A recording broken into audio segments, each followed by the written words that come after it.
আচ্ছা আচ্ছা, হ্যাঁ এখানে একবার দেখো, এখানে একবার দেখো।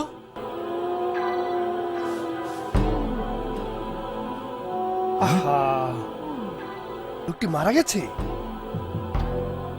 হ্যাঁ, খুন হয়েছে।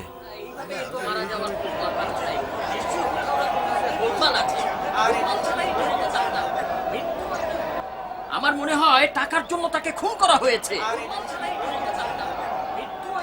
সে নাকি টাকা পরিশোধ করতে চাচ্ছিল না।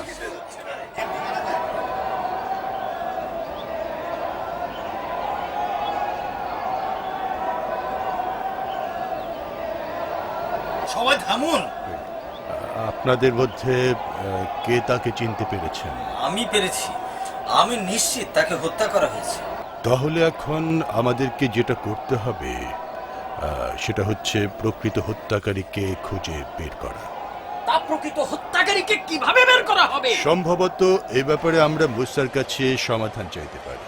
সে তার প্রভুকে জিজ্ঞেস করে আমাদের জন্য একটি সমাধানের পথ বের করে দিতে পারবে। আপনারা কি বলেন? ঠিক আছে, ঠিক আছে।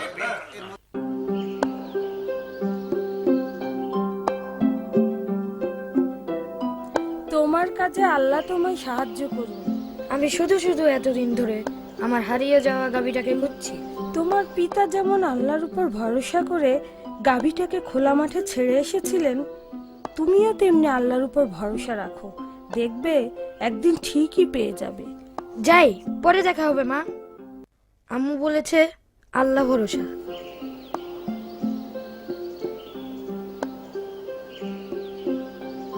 এখন যাই, আল্লাহ চাইলে পেয়ে যাব।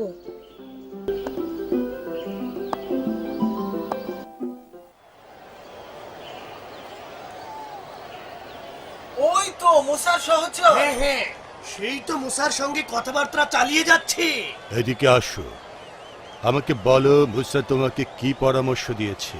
তিনি বলেছেন যে আল্লাহ আমাদেরকে একটি গরু কুরবানির নির্দেশ দিয়েছেন। তা হত্যাকারী শনাক্ত করার সঙ্গে পশু কুরবানির কি সম্পর্ক? মুসা কি আমাদের সঙ্গে তামাশা করছে? সেই গরুর মাথাটা নিহত ব্যক্তির মাথার সঙ্গে রাখতে বলেছেন। নিশ্চয়ই এটা একটি অত্যন্ত বিরল জাতের গরু। তিনি কি তোমায় বলেছেন সে গরুর গায়ের রং কি? না, তা বলেন। তাহলে আবার যাও, জিজ্ঞেস করো। সম্ভবত তার আল্লাহ গাভীটি কি রকম হবে সে বিষয়ে আরো কিছু বলবেন। যথাজ্ঞা জনাব।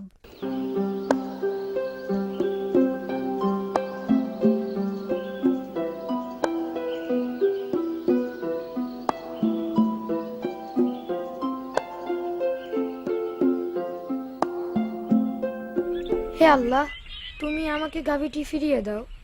তুমি জানো আমাদের অবস্থা, এটাই আমাদের একমাত্র সম্বল। তুমি এখন কোথায় যাচ্ছ? তুমি এখনো অসুস্থ। চিন্তা করো না, আমি আগের থেকে অনেক ভালো বোধ করছি।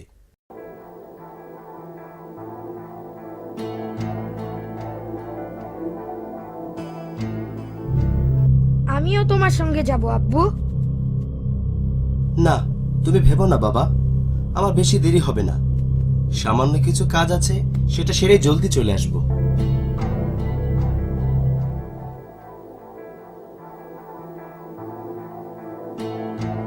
তুমি আমার গরুটাকে কোথায় রেখে এসেছো? ওকে সঙ্গে আনোনি কেন? ওকে সঙ্গে আনোনি কেন? সঙ্গে আনোনি কেন? আমি ওটাকে মাঠে ছেড়ে দিয়ে এসেছি এবং মহান আল্লাহর উপর ভরসা করে আছি যে তিনি ওটাকে রক্ষা করবেন। তোমাকে আর তোমার মাকে দেওয়ার মতো আমার এই একখানা গাভী আছে। তুমি যখন বড় হবে, আমি চাই তুমি এটা বিক্রি করে নিজের ভবিষ্যৎ গড়বে। তোমার জন্য এটা আল্লাহর এক বিশেষ রহমত।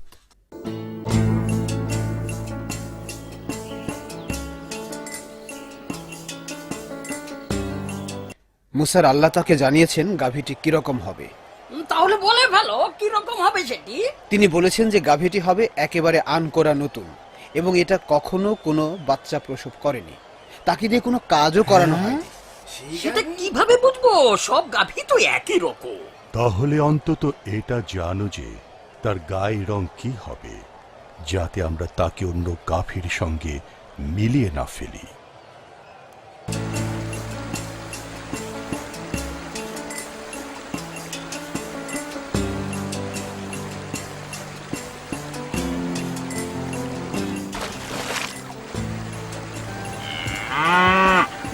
আল্লাহু আকবার। সব প্রশংসা আল্লাহ।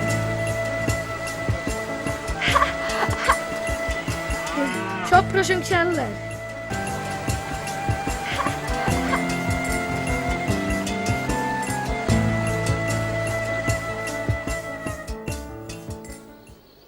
তুমি কি মুসার সর্বশেষ বয়ান শুনেছো?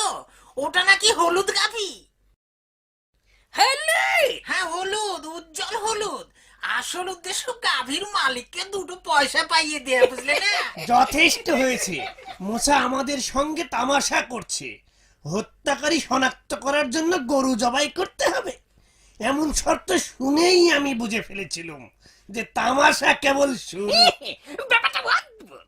আমরা যতই তার কাছে গিয়েছি এই সমস্যার সমাধান করার জন্য, ততই সে এটাকে জটিল করে তুলেছে। শোনো, চলো সেরকম গাভী খুঁজে বের করি, তারপর দেখি সে কি করে।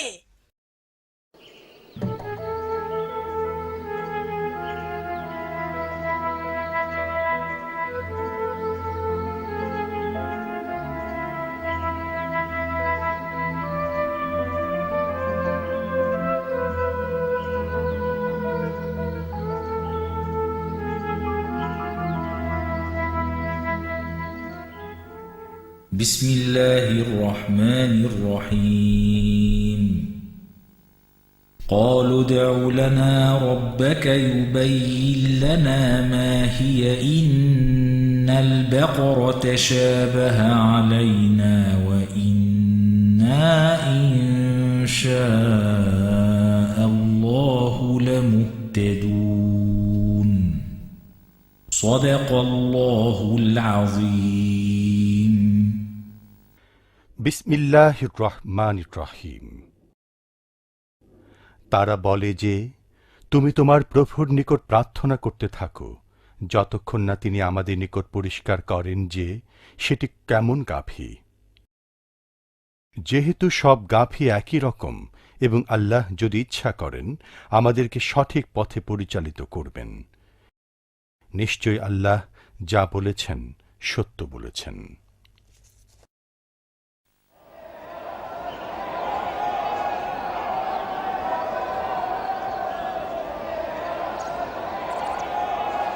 হলুদ রঙের গাভী। এই রঙের গাভী দেখিনি।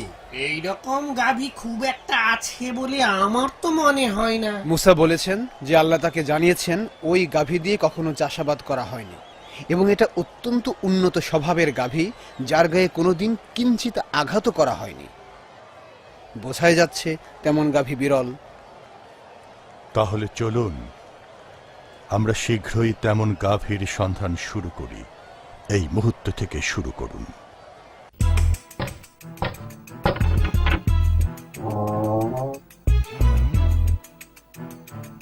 বলুন কি চাই আপনার? আপনার কি কোনো গাভী আছে? না তো।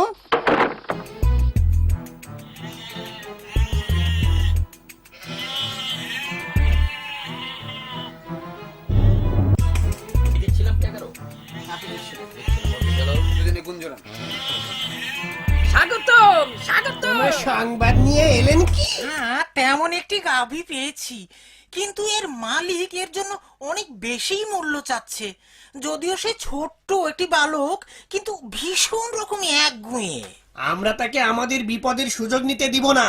যদি এই গাবিটি সেই গাবিটি হয় তাহলে তার মূল্যটা কিছুটা অধিক হবে বই কি। চলুন, যত দামি হোক আমরা ওটি কিনে নিই।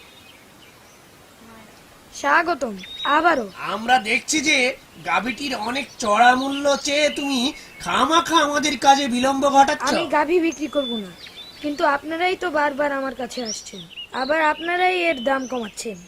যদি আপনাদের সেরকম কোনো প্রয়োজন থাকতো তাহলে এত দর কষাকষি ঠিক করতেন না। আছে, বলো তুমি এর জন্য কত দাম চাও, আমরা তাই দিয়ে এটাকে এখনই নিয়ে যাব। আল্লাহর কসম, অনেক স্বর্ণ মুদ্রা দিলেও আমি এটা বিক্রি করব না আমার আম্মার সঙ্গে আলোচনা না করে।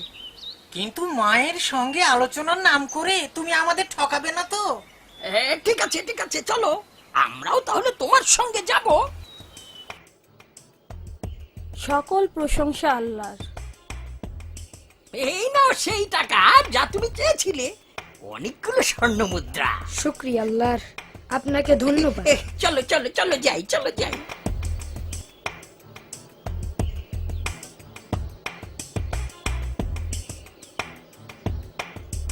কি চমৎকার গাভী! একেই কি জবাই করা হবে? মুসা বলেছেন, আল্লাহর নামে জবাই করার পর গাভীটির কিছু মাংস মৃত ব্যক্তির শরীরের উপর রাখতে হবে। এতে সে আবার প্রাণ ফিরে পাবে এবং খুনিকে শনাক্ত করবে। কি করতে চলেছি আমরা কে জানে? গরুর মাংস আবার কিভাবে এই মৃত ব্যক্তির দেহে প্রাণ ফিরিয়ে আনবে? মনে হচ্ছে একটা গাভীর নামে 1 ব্যাগ স্বর্ণমুদ্রা আমরা অপচয় করতে চলেছি। এত না ভেবে ওটাকে জবাই করি, তারপর দেখি কি হয়।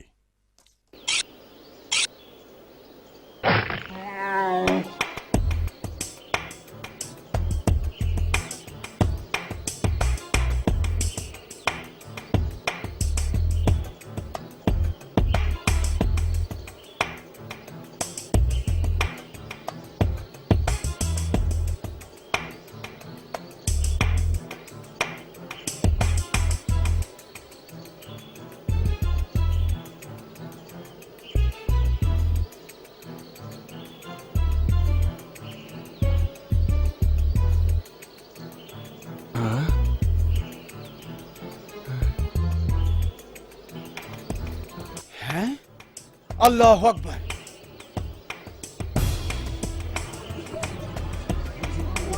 হ্যাঁ, দেখেছ সবাই, সত্যি সত্যি ওর দেহে প্রাণ ফিরে আসছে।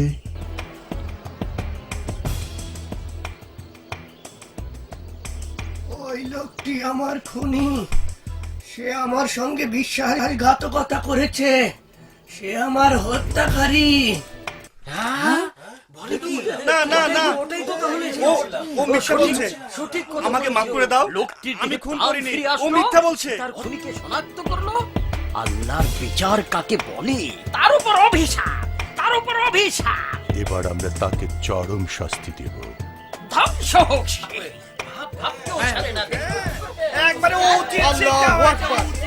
সকল প্রশংসা একমাত্র আসামিকে আল্লাহ। কয়েদখানায় নিয়ে যাওয়া হোক।